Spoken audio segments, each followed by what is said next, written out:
we only put in this stone in 2011 to remember Sir Alexander Gordon, who survived the times of troubles, but his father didn't. We felt that we needed to close the circle. He's buried somewhere in this churchyard, but we're not quite sure where. His father, William Gordon, was fined very heavily and put out of his house at Earlston Castle early on in the times of the Covenanting troubles in the 1660s. And in the end, he was quite a strong supporter as a local laird in terms of leadership. He was arriving late at the Battle of Bothwell Bridge, which was not actually meant as a military engagement. They were actually heading up to Glasgow when they were intercepted by the government forces, appealing for justice against all the persecution that was happening out of sight down in Galloway. But anyway, he was killed as he arrived late at the battle scene when he was shot dead. His son, who had been at the battle, managed to escape, went into a local village, was quickly dressed in woman's clothes and was rocking a cradle when the soldiers went searching every house for any Covenanters they might capture.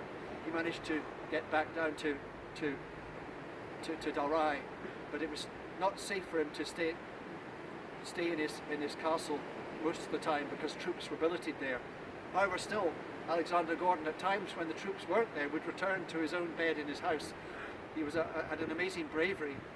He and his father had built a small, what is now marked on the map as a chapel, a meeting place in the woods in Earlston, which you can still see today. It would have been a secret hideout where they were able to hide not far from the troops on their own land, and probably other Covenanters came to meet them there. Alexander Gordon, anyway, after a time he became quite a spokesman for the Covenanters, going between Holland and Scotland, helping to bring support to their cause. And one time when he was heading over to Holland, he was arrested just as he got on board ship, and he was taken off to the Tolbooth in Edinburgh, and there he threw into such a rage when they tried to torture him that he was nicknamed the Bull of Earlston. After that, they were threatening to execute him, but they hoped that they would get information out of him on some of the other Covenanters, and they held off doing so. In the end, he fell ill.